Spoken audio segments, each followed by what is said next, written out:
The MP accused of using his parliamentary office for his private work.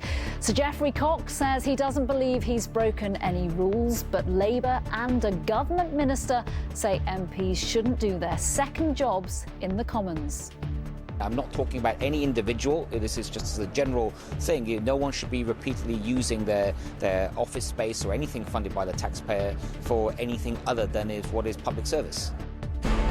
Also this lunchtime, Meghan's former head of communications tells the Court of Appeal a leaked letter to her father was written in the knowledge the press might read it. Who lives in a house like this? A special investigation into the £1 billion NHS bill to fix bad health caused by bad housing. 2 teaspoons of sugar per snack. Do you really know what you're feeding your baby? Plus, at least it's my name, sweetie. Our name, sweetie. Talking Italian, how Lady Gaga did Gucci the star on her prepping for her latest role.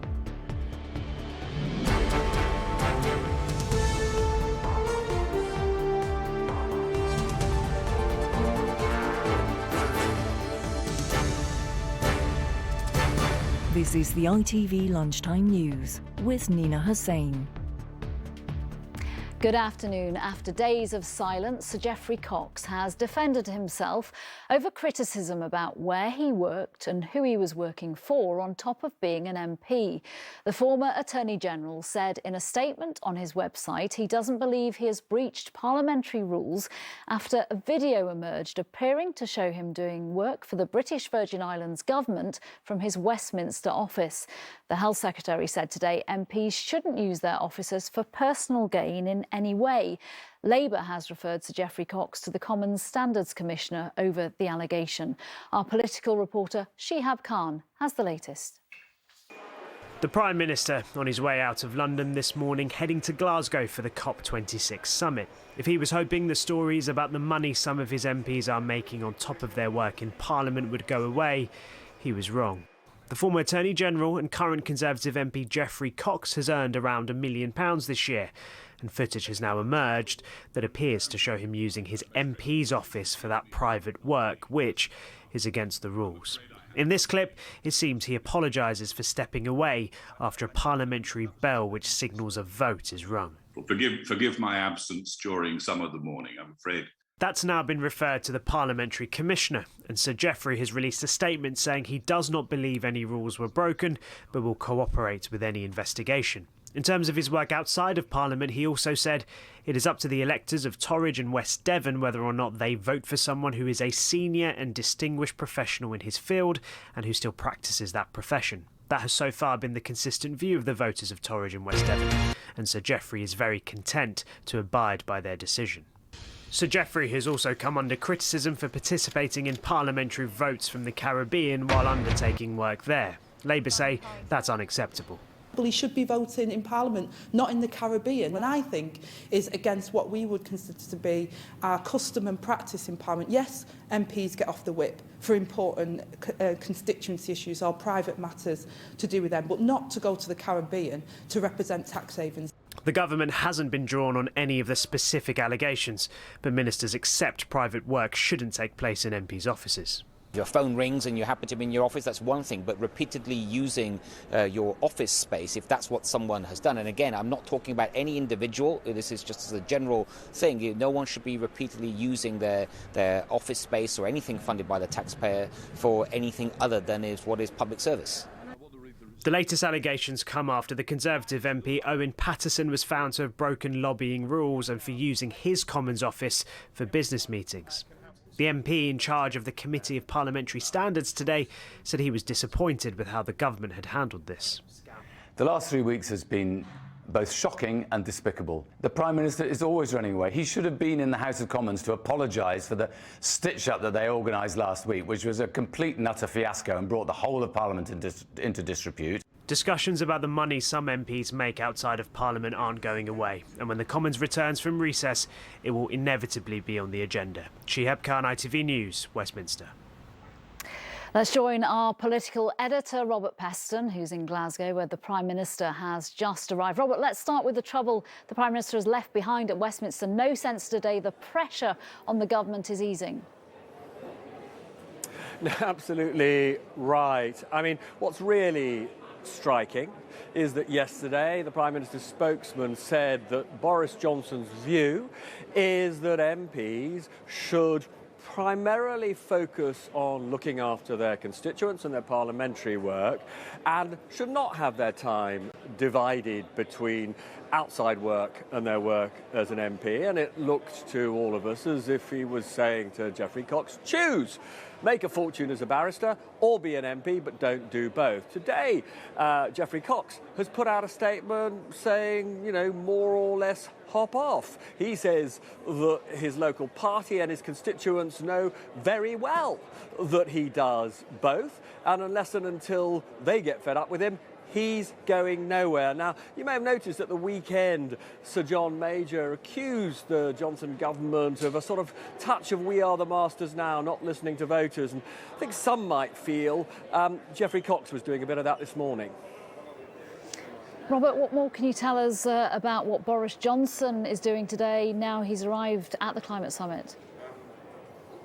So I'm here up in Glasgow and, you know, inevitably he will be asked whether he still has confidence in Geoffrey Cox as one of his MPs. He'll also be asked again about, you know, whether he has regrets about essentially overriding the Common Standards Committee and saving his friend Sir Ian Paterson from punishment. But the main reason he'll say he's here, he'll have to answer all of that, the main reason he'll say he's here is because actually world leaders haven't yet done enough to bear down on global warming. Overnight we had the UN itself put out a report saying we are still a significant margin even from getting to global warming of 2 degrees, let alone that all-important 1.5 degrees. So much work to be done between now and the weekend. Robert Peston, thank you very much. Let's take a look at what could be in the first draft of what could become the Glasgow Pact that could be agreed at the climate summit. Here are some of the key points. There are calls for countries to accelerate the phasing out of coal and to stop fossil fuel subsidies, although no fixed date has been given for that. The draft reminds countries that global emissions must drop by 45% by 2030 and is urging countries, richer countries who produce a lot of emissions, to give more financial support to poorer countries who are already suffering the effects of climate change. The Duchess of Sussex's former head of communications has told the Court of Appeal a leaked letter she sent to her estranged father was written in the knowledge the press might read it.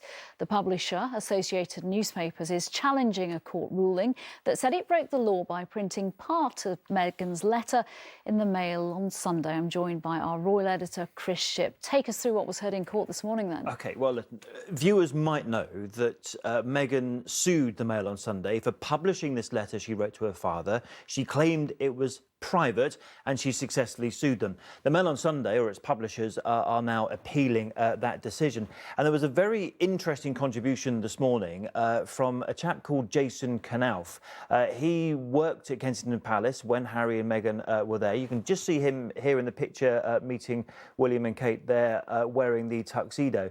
Now, Mr. Knauf said that he received some text messages from Meghan in August 2018, around the time she was writing this letter to her dad, and he quoted her as saying this: obviously everything I have drafted is with the understanding that it could be leaked, so I have been meticulous in my word choice. When she spoke about whether to call him daddy in the letter, she said in the unfortunate event that it leaked, it would pull at the heartstrings. And he also went on to say that she was very careful with the letter to label the pages, number 1 of 5, number 2 of 5, even to sort of not finish a sentence at the end of a page, so that if any particular page were leaked, it couldn't be manipulated. And he quotes Meghan again saying, if the letter leaks, then it's on her dad's conscience, but at least the world will know the truth. So I think it's quite a significant contribution we've had this morning. To be clear, I should give you Meghan's view, and she told the court, I did not want any of it to be published, she said.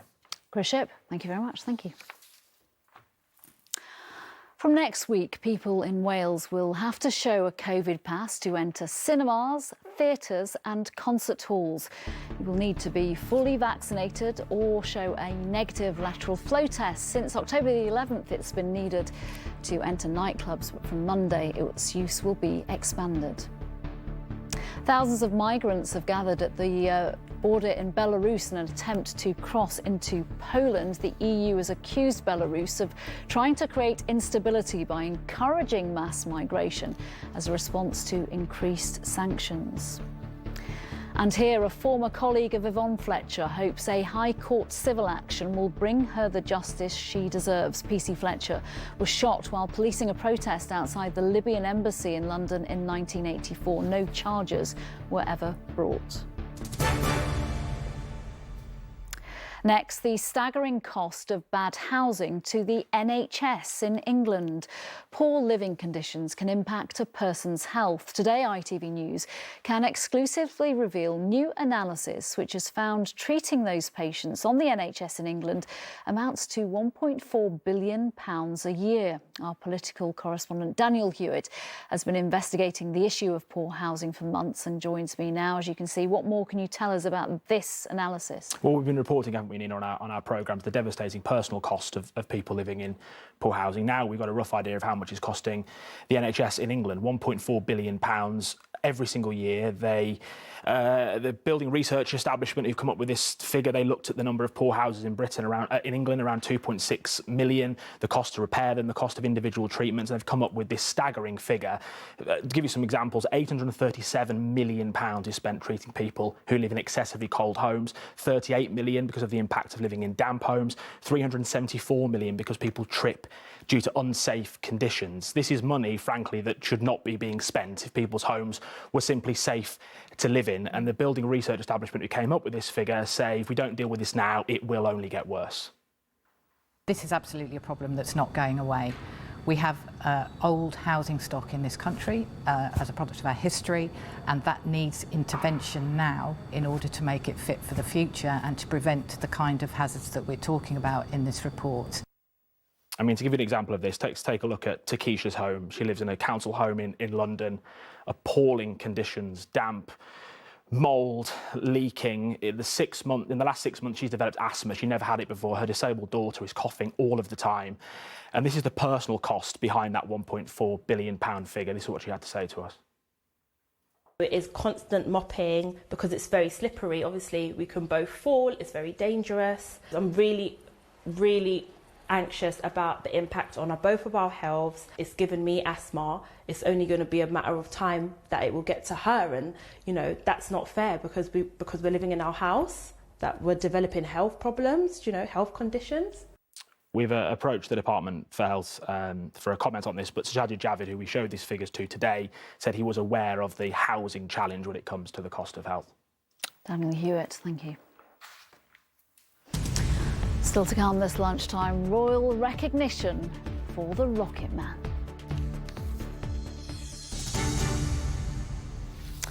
First, how much sugar is in the snacks you are feeding your baby or your toddler? A new report by Action on Sugar has found that many products portrayed as healthy or natural might be quite the opposite.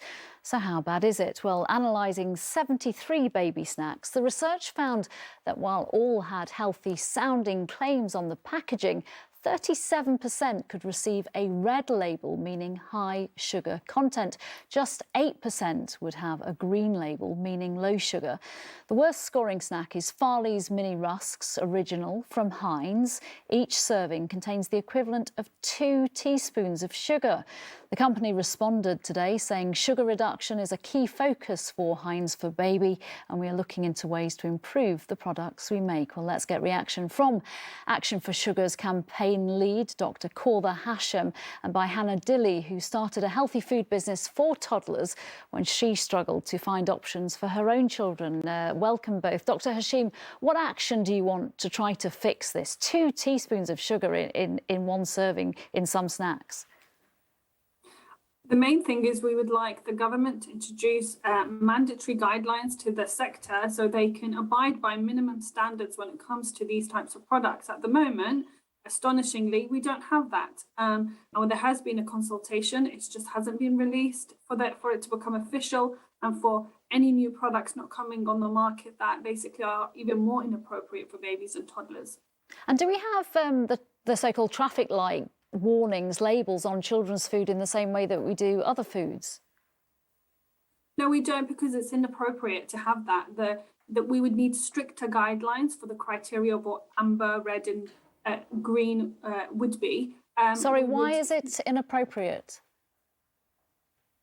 Basically, for babies, they're not supposed to be having any sugars in their diet at all. And therefore, most of these products will probably be, more of them will probably be red. The criteria is set based on adults' intake. And so we would want something that is appropriate for babies and toddlers. So the criteria would be different. Okay, that doesn't mean it can't be put together and set for the sector.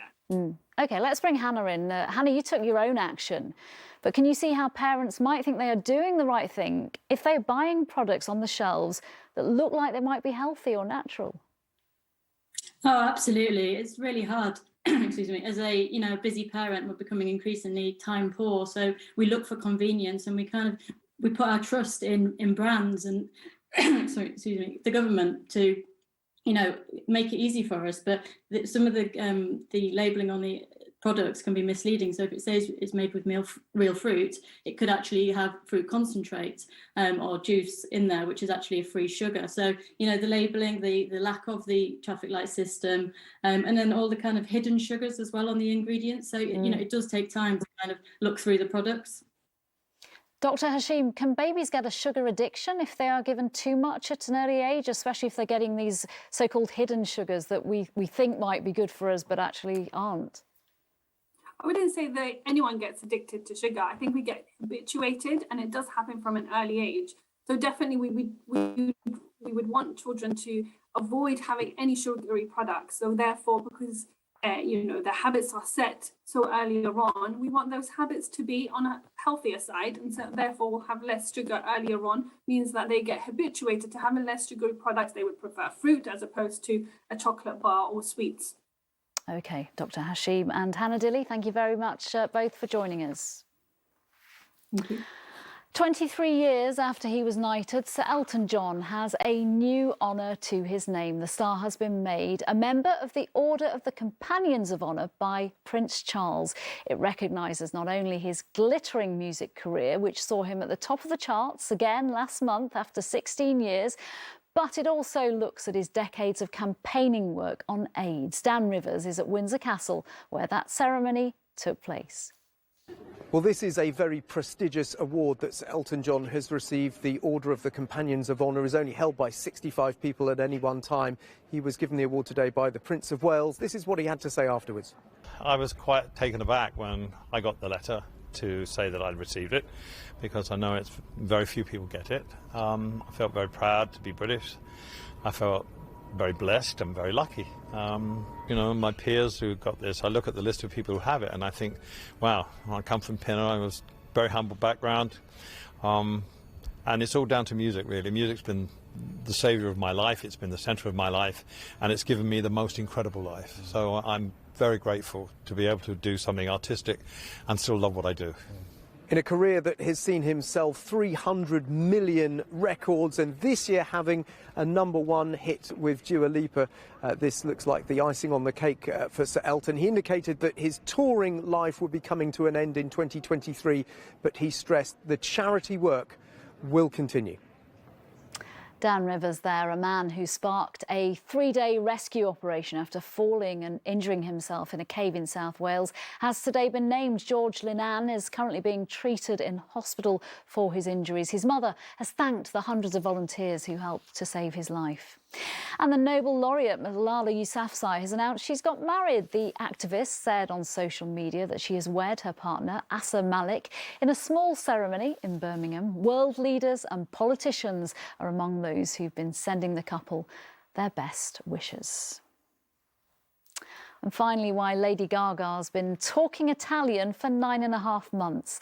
The star went into full-on method acting mode for the film House of Gucci, speaking in an Italian accent, then living as her character in preparation. So, how did she do? Well, the film premiered in London last night, so we are all about to find out. Here's Faye Barker.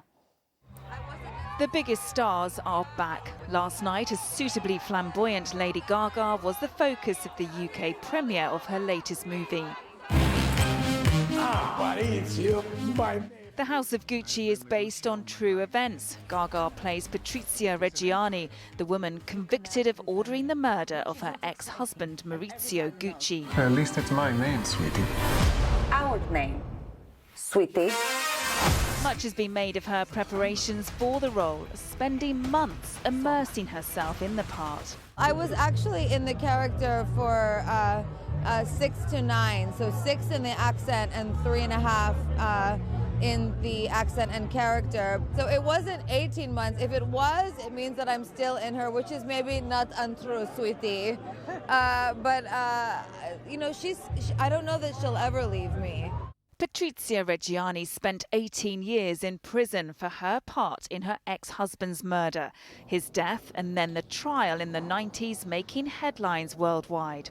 The film has reignited interest in the famous fashion family, and some of the stars are almost unrecognisable. For me, it's a compliment to be completely unrecognisable. And I'm glad that people are going to meet a character that they've never met before.